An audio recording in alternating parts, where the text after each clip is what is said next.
Memoirs. Memoirs by Kingsley. What a glorious man Amos was. Considered the best writer of comedy in the last half of the 20th century. And these memoirs prove he was an extraordinary man. Most of the characters, and he has chapters, most of them align on characters, people, in fact, real characters, people he met. Best friends, Philip Larkin, who comes out as another great man, with some quirks, some sides of him that are funny. I'm thinking with closeness, with money, he didn't like to spend much, and I'm laughing because I'm the same way, and I'm probably surely much more related to the Molière character, Lavar, played wonderfully by Louis de Funès. Available on Netflix, as I keep seeing, they keep recommending it to me. Even if I've seen it already, so, well, in fact, they're right, maybe, probably I should try it again sometime to laugh at myself. And talking sometimes in strange ways, such as Larkin, why should he spend £5, which would be, I don't know, maybe close to 500, quite a sum maybe.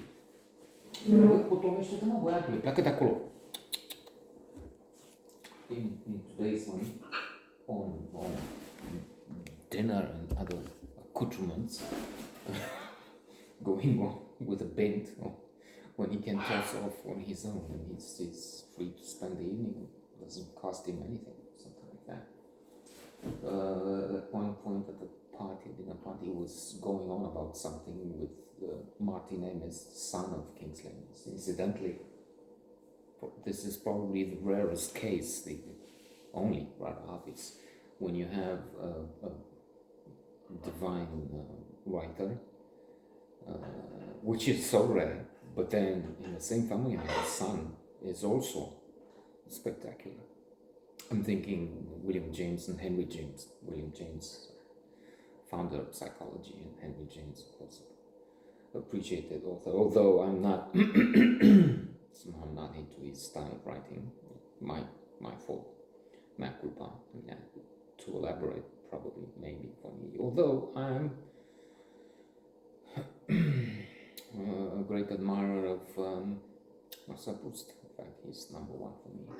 Just to talk about you, and you don't get any more sophisticated than that. But then again, Ulysses is too hermetic, so James Joyce. And so Philip I'm laughing because I'm also thinking of the example of the pranks. In fact, both of them fell somehow victim to a practical evil jokes. Easier on Kingsley Amis because Magister Ludi, because master of the game, to refer to Hesse and the glass Perlenspiel, glass bead game. Wonderful book. So Amis received a letter which, when he was retired for quite some time, a long time, but from the letter, the message only on inside, it looked like he's going to be recalled to duty to go to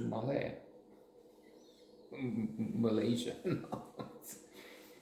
But that was in a way somehow quickly passed through. But in the case of Philip Larkin, he did, most men they do watch uh,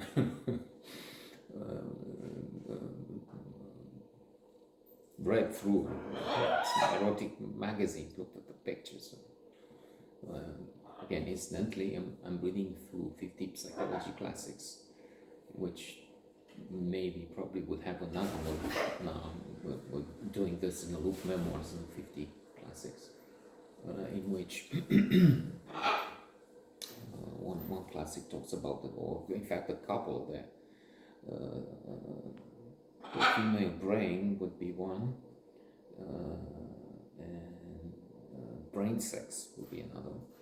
And apparently women have the equivalent of the O'Hara airport, something huge in terms of social capabilities and social skills, while men have, again, gigantic, compared to a small thing for the men in the same department. But males between the ages of 17 and 35 were more serene as we advance, but never away from the subject.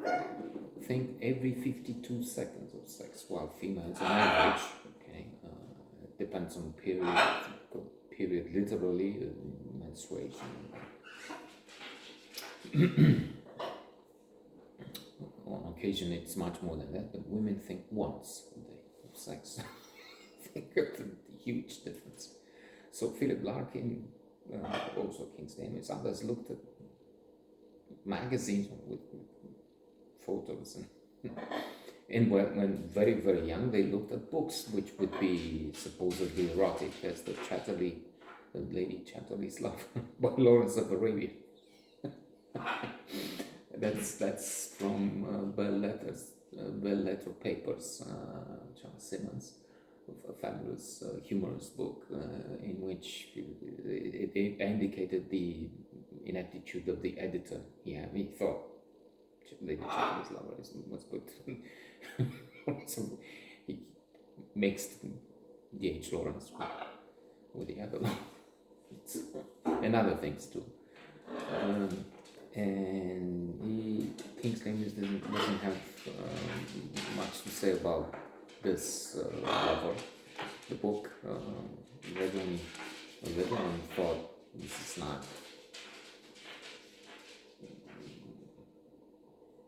is not for him.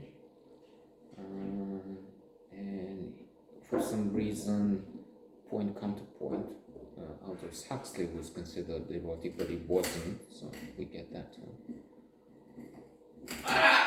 And anyway, Larkin gets a prank letter, something in which supposedly officials are talking about the law, the act of vulgarity or against something. And they're considering prosecution. And then anyway, having him on the witness stand. So Larkin spends, as far as I can remember, details of this are clearly wrong, but the whole picture I hope is correct. Spends a day in the office with his attorney, counselor. Spends 10 pounds on legal advice. And in the end, sends a bill to the prankster, because it was a prank. There was an act to protect the public. Nothing like prosecuting or having somebody as witness because he looked at some erotic photos. Okay, wonderful.